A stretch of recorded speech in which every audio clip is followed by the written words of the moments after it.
परम संत बाबा जय गुरुदेव जी महाराज, इनके चरणों में अरबों खरबों प्रणाम। ईश्वर भगवान और उनके दृश्य अदृश्य शक्तियों को कोटि कोटि प्रणाम। यहाँ पर उपस्थित बीड़ी शहर के सभी माता पिता भाई बहनों को, विठल नगर कॉलोनी के सभी माता पिता भाई बहनों को और दूर दराज से आए हुए सभी माता पिता भाई बहनों को बड़े प्रेम के साथ जय गुरुदेव। आज का सत्संग का निमित्त हम सबको पता है कि आज गुरु पूर्णिमा है, जिसे व्यास पूर्णिमा भी कहा जाता है। और आज ये व्यास पूर्णिमा केवल हम आप ही मना रहे ऐसा नहीं है, पूरे भारतवर्ष में आज घर घर में इस गुरु पूर्णिमा को मनाया जा रहा है। हर कोई अपने गुरु को, अपने इष्ट देव भगवान को, देवता को, जो भी जिसे मानता है, चाहे माता पिता हो या जिसको जिसे माना है श्रेष्ठ, उसे आज गुरु समझ कर पूछता है। लेकिन हमारा आपका परम सौभाग्य है कि हमें बाबा जय गुरुदेव जी महाराज जैसे महान गुरु का सानिध्य मिला है। और आज हम जैसे मलिन जो इस धरा पर इस गुरु पूर्णिमा को मना रहे हैं, ये हमारा अभाग्य है। और इसका निमित्त में ज़्यादातर मैं जयाताई और बापू को देना चाहती हूँ, क्योंकि हम लोग इस बार कहीं और जाने वाले थे, क्योंकि गुरु पूर्णिमा का महापर्व है और हमारे सभी प्रेमी सभी प्रांतों में, जिलों में, राज्यों में रहते हैं और हर जगह से बुलावा आ रहा था कि आप गुरु पूर्णिमा के महापर्व पर हमारे यहाँ जाइए। लेकिन इन्होंने जो ये अपने गुरु के लिए छोटी सी कुटिया बनाई है, इस कुटिया के निर्माण के पश्चात फोन पर बताया कि एक छोटा सा ही सत्संग हो जाए, गुरु पूर्णिमा के निमित्त भी है, तो बहुत बड़ी गुरु की दया होगी और इस बार आप बीड़ चले आओ।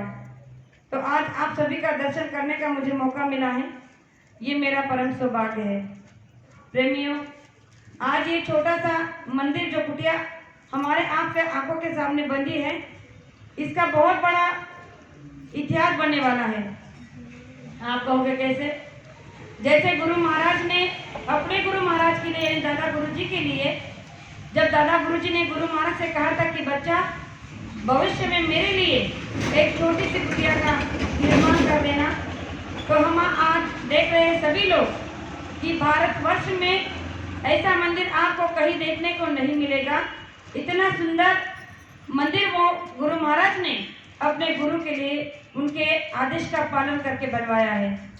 तो बापू साहब ने भी वही कोशिश की है कि अपने गुरु के लिए, हम तो अपने लिए बड़े बड़े बंगले, मकान, रो हाउस बनाते हैं, बहुत बड़े बड़े विला पैलेस बनाते हैं। क्यों?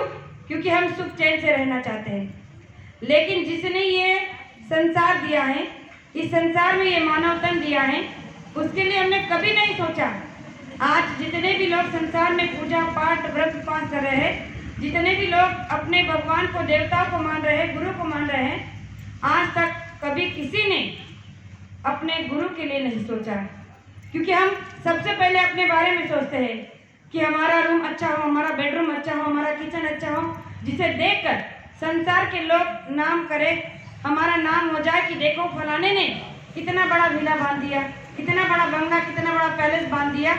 हम अपना नाम करना चाहते हैं, उस घर में सुख चैन से रहना चाहते हैं। लेकिन जिसने ये धरोहर हमें दी है, उसको रहने की व्यवस्था हमने कभी नहीं की है। तो आज ये हमारे जयाताई ने और बापू साहब ने ये हमें एक बहुत बड़ा सबक दिया है कि अगर हम अपने गुरु के रहने के लिए कुछ व्यवस्था कर सकते हैं, तो ये हमारा सच्चा मानवीय धर्म है। ये कुटिया उन्होंने गुरु महाराज के व्यवस्था के लिए, कि उनको रहने के लिए, उनको सोने के लिए, उनके लिए बनाई है और उसी का आज ये शुभारंभ है और गुरु पूर्णिमा का महापर्व है। प्रेमियों, जिसने हमें दिया, अगर उसी के लिए हम पहले सोचेंगे तो आपको कभी जीवन में कुछ मांगने की जरूरत नहीं पड़ेगी। लेकिन आज देखा जा रहा है कि संसार स्वार्थ से इतना भरा पड़ा है कि स्वार्थ के बिना इंसान को कुछ सोचता ही नहीं है। और आज गुरु महाराज ने कहा कि गुरु पूर्णिमा क्यों कहते हैं, इसे गुरु पूर्णिमा क्यों कहते हैं, ऐसा इस गुरु पूर्णिमा का रहस्य क्या है। तो प्रेमियों, हम गुरु के लिए शिष्य तो बन गए, भक्त तो बन गए, लेकिन गुरु के लिए वो आज तक कोई शिष्य नहीं कर पाया जो गुरु हमसे करवाना चाहते हैं।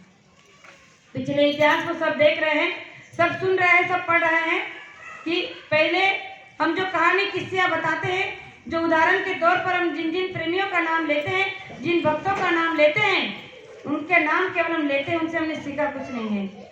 द्रोणाचार्य का जो भक्त था, जो शिष्य था, जिसने बिना गुरु से कुछ मांगे, बिना कुछ सीखे ही ऐसी विद्या को प्राप्त कर लिया था जो हम गुरु के सामने रहकर भी नहीं कर सकते थे। और जब ये बात उन्हें पता चली कि एक कुत्ते के मुंह में इतने एक असंख्य बाण बिना खून निकले जिसने मारा है, वो कोई साधारण धनुर्धर नहीं हो सकता। और ये विद्या केवल मैंने अपने एक ही शिष्य को सिखाई थी, वो है अर्जुन। तो ऐसा दुनिया में, संसार में कौन सा शिष्य पैदा हो गया जिसने मुझसे बिना विद्या लिए, मुझसे बिना ज्ञान लिए इस विद्या को प्राप्त किया है। और जब उस कुत्ते के पीछे पीछे चले तो ऐसी जगह पर पहुंचे जाकर जहाँ कुत्ता रुका, और वहां पर उन्होंने देखा कि उन्हीं का जैसे एक पुतला मिट्टी का बनाकर वहां रखा था।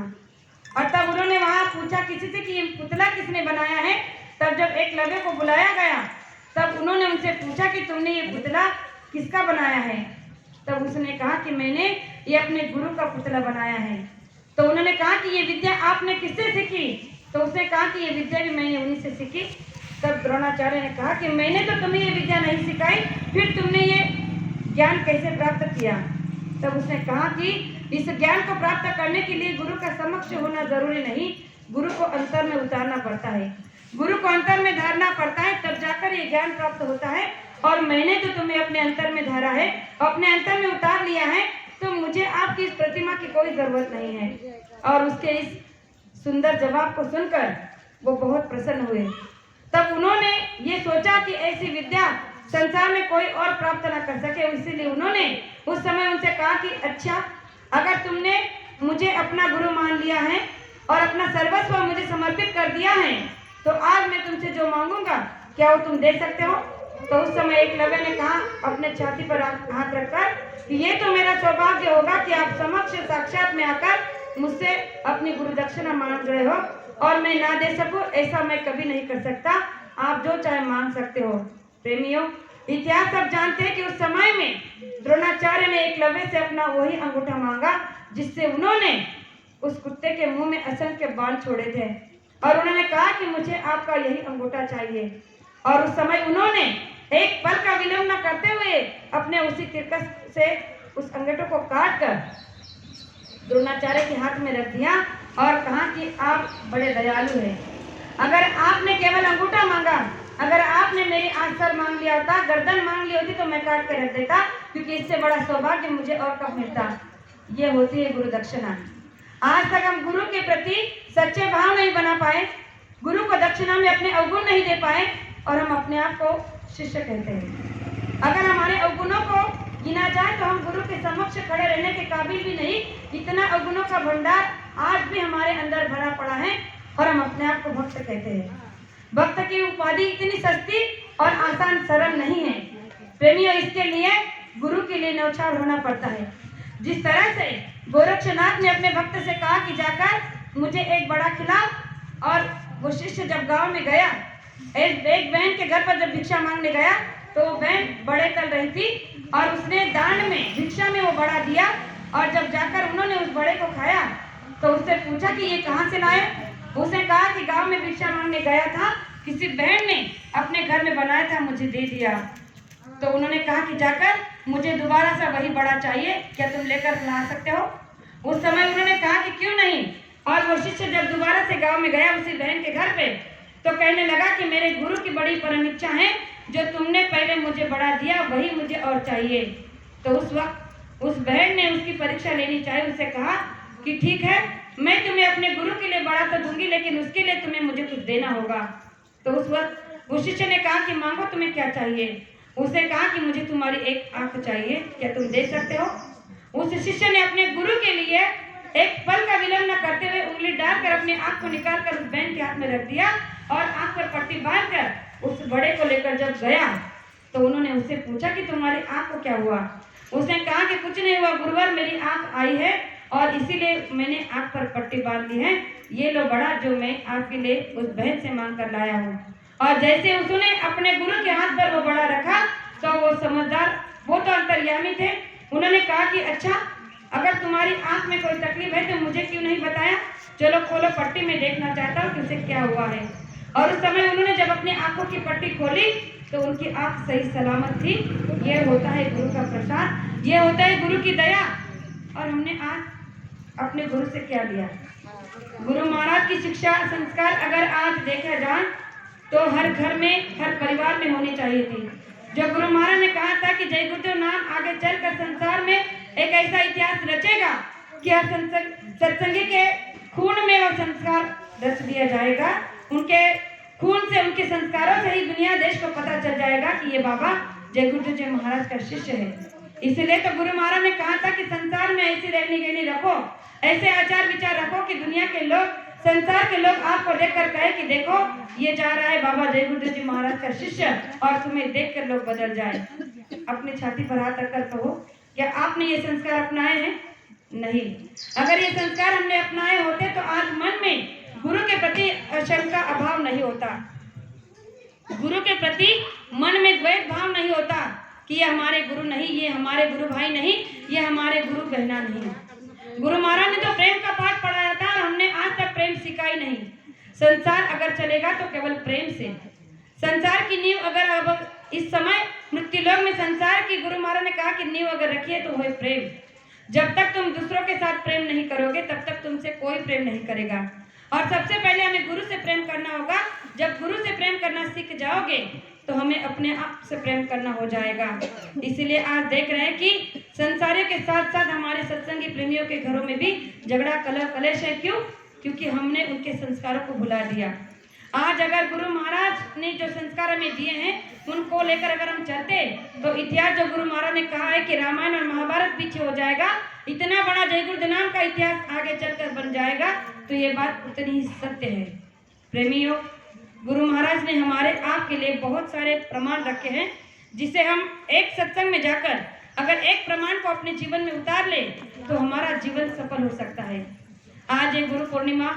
इस संसार में केवल उन्हीं सौभाग्यशाली लोगों को मनाने को मिल रही है जिन्होंने ऐसे गुरु को अपने जीवन में धारण किया है। गुरु महाराज ने कहा कि आज आप अपने जीवन की सारी गलतियों को मेरे चरणों में चढ़ा दो।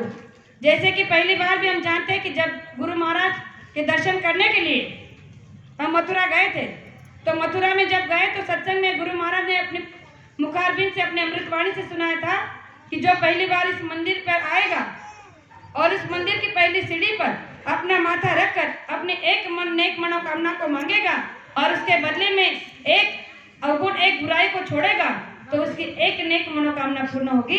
तो ये आशीर्वाद, ये दया, ये दुआ हम सबको मिली है। आप बताइए कि संसार में जो भी जितने भी मंदिर मस्जिद लोगों ने बांध रखे हैं, हर संप्रदाय में, क्या कभी किसी के यहाँ पर ऐसा लिखा है या कभी किसी ने ऐसा कहा है कि तुम्हारे अवगुण मुझे दान में, दक्षिणा में दे दो और मैं तुम्हारी एक नेक मनोकामना पूर्ण करके दूंगा?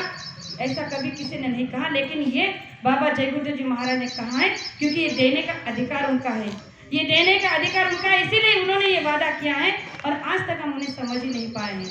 हमने उनके मंदिरों में माथा रगड़ा लेकिन आज तक एक अवगुण को नहीं चढ़ा पाए। उस पर एक छोटा सा प्रमाण देना चाहती हूँ कि संसार के लोग, बहुत सारे ऐसे लोग हैं जो इस बात को लेकर कहते हैं कि क्या सच में आपके बाबा जय गुरुदेव जी महाराज आपकी तकदीर को बदल सकते हैं? क्या आपके भाग्य को बदल सकते हैं? जो अधिकार किसी को नहीं, क्या वो बाबा जय गुरुदेव जी महाराज को है?